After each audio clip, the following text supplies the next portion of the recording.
Advocate Prashant Padmanabhan, ഈ ജനാധിപത്യ സംവിധാനത്തിൽ നിയമ സംവിധാനവും നിയമവ്യവസ്ഥിതിയും ഒക്കെ വളരെ പ്രധാനപ്പെട്ടതാണെങ്കിലും ഒരു പൊതുപ്രവർത്തകനെ സംബന്ധിച്ച്, ഒരു രാഷ്ട്രീയ പ്രവർത്തകനെ സംബന്ധിച്ച് ഏറ്റവും പ്രധാനപ്പെട്ടതാണ് മനസാക്ഷിയും അതിൽ നിന്ന് വരുന്ന ധാർമ്മിക ബോധവും. ഇപ്പോൾ ഒരു ട്രെയിൻ അപകടമുണ്ടായി, റെയിൽവേ മന്ത്രി രാജിവെച്ച അത്രയും ഉയർന്ന ധാർമ്മിക മൂല്യങ്ങൾ ഉയർത്തിപ്പിടിച്ചിട്ടുള്ള ചരിത്രമുള്ള രാജ്യമാണ് നമ്മുടേത്. അവിടെ ഇതുപോലെയുള്ള വലിയ അഗ്നിപരീക്ഷകളൊക്കെ നേരിട്ടിട്ടാണ് ആ പദവിയിൽ തുടരുന്നതും പദവിയിലേക്ക് ജനപ്രതിനിധികൾ എത്തുന്നതുമൊക്കെ നമുക്കറിയാം. അവിടെ ഇങ്ങനെയൊരു നിയമത്തിൻ്റെ സാങ്കത്യം എന്താണ്? ഇപ്പോൾ BJP സർക്കാർ പറയുന്നത് പോലെ ഇത് ഈ ജനാധിപത്യത്തെ ശുദ്ധീകരിക്കുക എന്ന ഒരു സ്വോദ്ദേശം ഈ ബില്ലിന് പുറകിലുണ്ട് എന്നാണോ താങ്കളെപ്പോലെ ഒരു നിയമജ്ഞൻ അല്ലെങ്കിൽ ഒരു ഭരണഘടന അറിയുന്ന ഒരു വ്യക്തി കാണുക? അതല്ല ഇതിന് പിന്നിൽ രാഷ്ട്രീയ താല്പര്യങ്ങളുണ്ട് എന്നാണോ? നമ്മൾ ഇവരുടെ സ്വോദ്ദേശത്തെ എത്രത്തോളം സംശയിക്കണം? ഭരണഘടനയും നിയമങ്ങളും രാഷ്ട്രീയവും തമ്മിൽ അഭേദ്യമായ ബന്ധമുണ്ട്. താങ്കൾ നേരത്തെ പറഞ്ഞ എക്സാമ്പിൾ, ഒരു റെയിൽവേ അപകടം ഉണ്ടായിക്കഴിഞ്ഞാൽ റെയിൽ മന്ത്രി രാജിവെക്കുക എന്ന് പറയുന്നത് സ്വന്തം മനസാക്ഷി അനുസരിച്ച് ചെയ്യുന്ന ഒരു കാര്യമാണ്. അതുപോലുള്ള സാഹചര്യങ്ങൾ നേരിടാനല്ല ഈ ബില്ല് കൊണ്ടുവന്നിരിക്കുന്നത്. ഈ ബില്ല് കൊണ്ടുവന്നിരിക്കുന്നത് ഒരു ചീഫ് മിനിസ്റ്ററെ അറസ്റ്റ് ചെയ്യുന്നു. Central agency enforcement directorate Arvind കെജ്രിവാളിനെ അറസ്റ്റ് ചെയ്യുന്നു. അദ്ദേഹം പറയുന്നു ഇത് കള്ളക്കേസിൽ കുടുക്കിയതാണ്, ഞാൻ ഇതിനകത്ത് പങ്കാളിയല്ല എന്ന് പറയുന്നു. മനസാക്ഷി അനുസരിച്ച് കുറ്റം ചെയ്തിട്ടില്ല എന്ന് ഉറച്ചു വിശ്വസിക്കുന്ന ഒരു മുഖ്യമന്ത്രി, അദ്ദേഹം ശരിയോ തെറ്റോ ആയിക്കൊള്ളട്ടെ. താങ്കൾ നേരത്തെ സൂചിപ്പിച്ചതുപോലെ നിയമത്തിൻ്റെ അടിസ്ഥാനം എന്ന് പറയുന്നത് ഒരാൾ നിരപരാധിയാണ്. എവിടം വരെയാണ്? ഒരു കോടതിയിൽ കുറ്റം സംശയാതീതമായിട്ട്, സംശയത്തിൻ്റെ നിഴല് പോലും ഇല്ലാതെ ഇയാൾ കുറ്റക്കാരനാണെന്ന് കോടതി കണ്ടെത്തുന്നത് വരെ അയാൾ നിരപരാധിയാണ്. ആ നിരപരാധി അല്ല, ഇയാൾ കുറ്റക്കാരനാണെന്ന് കോടതി കണ്ടെത്തിയാൽ ആ നിമിഷം ആ സ്ഥാനം നഷ്ടപ്പെടും, ഡിസ്ക്വാളിഫൈഡ് ആകും. അത് ജനപ്രാതിനിധ്യ നിയമത്തിൽ സെക്ഷൻ 8 പറയുന്നുണ്ട്. കുറ്റക്കാരനെന്ന് കണ്ടെത്തിയാൽ, കോടതി കണ്ടെത്തിയാൽ ആ നിമിഷം മുതൽ അയോഗ്യനാകുന്നു. അത് ശിക്ഷ എത്രയുണ്ടോ ആ ശിക്ഷ കഴിഞ്ഞതിന് ശേഷം 6 വർഷം വരെ അയോഗ്യനാണ്. അവിടെ ഒരു അമെൻമെൻറ്റ് കൊണ്ടുവന്നിട്ട് സെക്ഷൻ 84 എഴുതി ചേർത്തിരുന്നു ജനപ്രാതിനിധ്യ നിയമത്തിൽ. അതിൽ പറയുന്നത് ഒരു അപ്പീലോ റിവിഷനോ കൊടുക്കുന്നിടം വരെ ഈ കൺവിക്ഷൻ, അതായത് കോടതി കുറ്റക്കാരനാണെന്ന് കണ്ടെത്തിയത് നിൽക്കില്ല എന്നൊരു അമെൻമെൻറ്റ് കൊണ്ടുവന്നത് കോടതി തള്ളിക്കളഞ്ഞു. ലില്ലി തോമസിൻ്റെ കേസിൽ സുപ്രീം കോടതി പറഞ്ഞു ഇല്ല, കൺവിക്ഷൻ ആ സെക്കൻഡിൽ, അയോഗ്യത ആ നിമിഷം എവിടെയാണ്? കോടതി ഒരാൾ കുറ്റക്കാരനാണെന്ന് കണ്ടെത്തുന്ന നിമിഷം വരും. എന്തുകൊണ്ടാണ് ഈ ഒരു വ്യത്യാസം എന്ന് നമ്മൾ മനസ്സിലാക്കണം. അന്വേഷണ ഏജൻസികൾ, നമ്മുടെ നിയമത്തിൻ്റെ അടിസ്ഥാന തത്വം എന്ന് പറയുന്നത് ആർക്കെതിരെയും ആർക്കെങ്കിലും ഒരു കേസ് കൊടുക്കാം, ക്രിമിനൽ കേസ് ആർക്കെതിരെയും കൊടുക്കുന്നതിന് തടസ്സമില്ല. ആരോപണങ്ങൾ കൊണ്ട് ആരോപണങ്ങൾ ശരിയാകണമെന്നില്ല. ആരോപണം നേരിടുന്ന വ്യക്തിക്ക് അത് കോടതിയിൽ അതിൻ്റെ സുതാര്യമായ ഒരു സംവിധാനത്തിൽ പോയി നിന്ന് നേരിടാനും ചോദ്യങ്ങളെ ക്രോസ് എക്സാമിനേഷൻ ചെയ്യാനും എവിഡൻസ് കൊണ്ടുവരുന്ന തെളിവുകൾ പരിശോധിക്കാനും, ഇത് ഞാനല്ല, അവിടെ ഞാനില്ലായിരുന്നു, ഇങ്ങനെയൊക്കെയുള്ള ഡിഫൻസ് പറയാനൊക്കെ ഉള്ള സാഹചര്യം വേണം. ഇതെല്ലാം കഴിഞ്ഞ് സുതാര്യമായ മാർഗത്തിലൂടെ കോടതി സംശയരഹിതമായിട്ട് കണ്ടെത്തണം ഇയാൾ തന്നെയാണ് കുറ്റക്കാരൻ.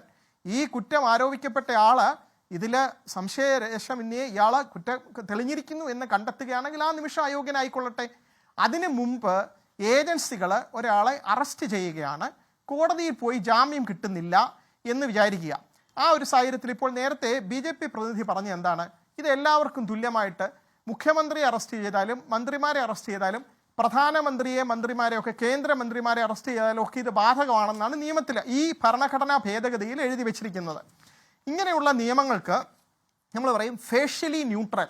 ഒറ്റ നോട്ടത്തിൽ ഇത് വളരെ നിഷ്പക്ഷമാണെന്ന് തോന്നും. എന്തുകൊണ്ടാണ്? ഇത് നിങ്ങൾക്ക് മാത്രമല്ലല്ലോ, കോൺഗ്രസിൻ്റെ മന്ത്രിമാർക്ക് മാത്രമല്ല, BJP ഇതര മന്ത്രിസഭയ്ക്കും കേന്ദ്രമന്ത്രിസഭയ്ക്കും ഒക്കെ ബാധകമാണ്. പക്ഷേ ഈ ഗ്രൗണ്ടിലെ റിയാലിറ്റി എന്താണ്?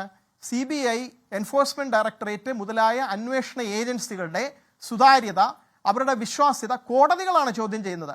ഈ സുതാര്യമായ സംവിധാനത്തിൽ വന്ന് അവിടെ ക്രോസ് എക്സാമിനേഷൻ ചെയ്യുമ്പോൾ ആ തെളിവുകൾ അവിടെ കൊണ്ടുവരുമ്പോൾ കോടതി പറയും ഇതെന്ത് തെളിവാണ്, ഇങ്ങനെയൊരു ഹരാസ്മെൻറ്റ് പാടില്ല എന്ന് സുപ്രീം കോടതിയിൽ നിന്ന് നിരന്തരം ശകാരം കേട്ടുകൊണ്ടിരിക്കുകയാണ് CBIക്കും എൻഫോഴ്സ്മെൻറ്റ് ഡയറക്ടറേറ്റിനും ഒക്കെ.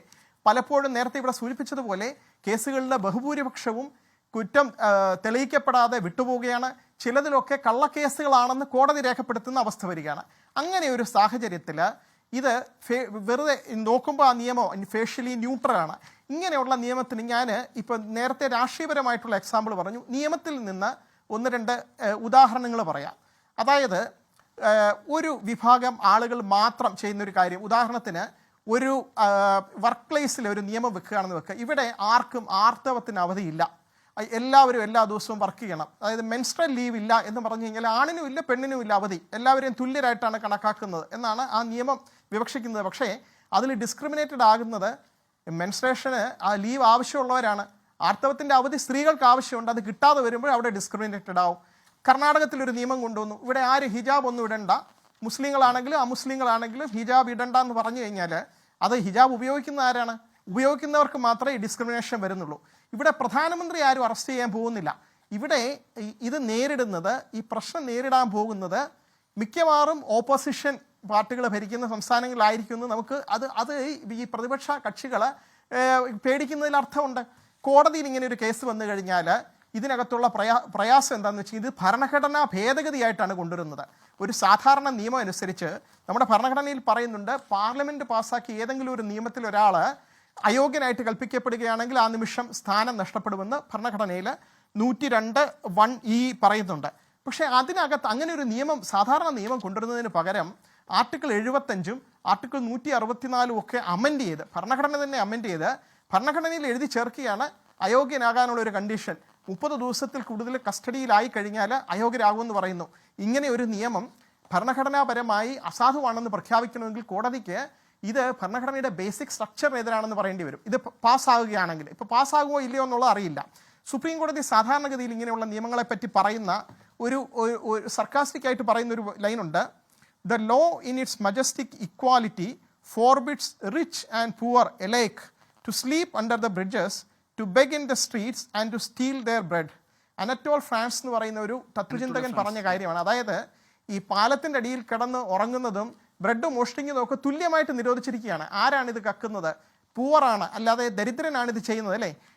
സമ്പന്നനായിട്ടുള്ള ഒരാൾക്ക് അത് ചെയ്യേണ്ട ആവശ്യമില്ല. അപ്പോൾ ഇത് നിയമം ഒറ്റ നോട്ടത്തിൽ തോന്നുമോ ഇത് പ്രധാനമന്ത്രിക്കും മുഖ്യമന്ത്രിമാർക്കും എല്ലാവർക്കും ബാധകമാണ്. പക്ഷേ ഇത് ആക്ച്വൽ ഗ്രൗണ്ടിൽ വരുമ്പം അതിൽ പ്രയാസം അനുഭവിക്കാൻ പോകുന്നത് ഒന്നുകിൽ ഓപ്പോസിഷൻ പാർട്ടികളുടെ നേതാക്കന്മാരായിരിക്കും, ഇല്ലെങ്കിൽ ഒരുപക്ഷെ അതേ പാർട്ടിയിൽ തന്നെ ഉള്ളവർ, ഒരു റിബലായിട്ട് വരുന്നവർ ഒരുപക്ഷെ ഇങ്ങനെയുള്ള കേസുകളിൽ വേണമെങ്കിൽ സെൻട്രൽ ഏജൻസിക്ക് അറസ്റ്റ് ചെയ്യുകയൊക്കെ ചെയ്യാം. അങ്ങനെ വന്നു കഴിഞ്ഞാൽ കോടതികൾ വളരെ സ്ലോ ആയിട്ടാണ് നമ്മുടെ ജുഡീഷ്യൽ സിസ്റ്റം വർക്ക് ചെയ്യുന്നത്. അപ്പോൾ അത് ഏതെങ്കിലും കാരണവശാൽ 30 ദിവസത്തിനകത്ത് ബെയിൽ കിട്ടിയില്ല എന്നുണ്ടെങ്കിൽ അവർ പെട്ടെന്ന് ആ സ്ഥാനം നഷ്ടപ്പെടുകയാണ്. ഇവിടെ നേരത്തെ ശ്രീ ഡിന്നി പറയുകയാണ് ഇത്രയും പവർഫുൾ ആയിട്ടുള്ളവർക്ക് ബെയിൽ എടുത്തുകൂടെ. അത് നേരെ തിരിച്ച് നമ്മുടെ ബർഡൻ, ഈ കുറ്റാരോപിതന് ഇത് തെളിയിക്കണം, ഞാൻ കുറ്റം ചെയ്തിട്ടില്ല എന്ന് തെളിയിക്കുന്നത് പോലെയാണ്. അതിന് പകരം നേരെ തിരിച്ച് ഈ ആരോപണം ഉന്നയിക്കുന്നവർ അല്ലെങ്കിൽ അന്വേഷണ ഏജൻസികളാണ് അവിടെ തെളിയിക്കേണ്ടത്. അവിടെ കോടതി അത് കണ്ടെത്തിയാൽ മാത്രമേ, കോടതി ഈ പറയുന്ന കാര്യങ്ങളൊക്കെ ശരിയാണെന്ന് കണ്ടെത്തിയാൽ മാത്രമേ ഒരാൾക്ക് കുറ്റക്കാരനെന്ന് നിയമത്തിൻ്റെ മുന്നിൽ കാണാൻ കഴിയൂ. അതുകൊണ്ട് ഇത് ഭരണഘടനാ ഭേദഗതിയായിട്ട് വന്നാൽ പോലും ഭരണഘടനയുടെ ബേസിക് സ്ട്രക്ചറിനെതിരാണ് എന്ന് പറഞ്ഞ് കോടതിയിൽ ചാലഞ്ച് ചെയ്യാൻ പറ്റും. അത് പോകുമെന്നാണ് എൻ്റെ വിശ്വാസം. ശരി, അതായത് ഭരണഘടനാ വിരുദ്ധം ആണ് ഈ നീക്കം എന്ന പ്രതിപക്ഷ രാഷ്ട്രീയ കക്ഷികളുടെ നിലപാട് കോടതിയിൽ അംഗീകരിക്കപ്പെടാനുള്ള എല്ലാ സാഹചര്യവും ഉണ്ട് എന്നാണല്ലോ അഡ്വക്കേറ്റ് പ്രശാന്ത് പത്മനാഭൻ താങ്കൾ വിശ്വസിക്കുന്നതും താങ്കൾ ഇവിടെ പറഞ്ഞതും.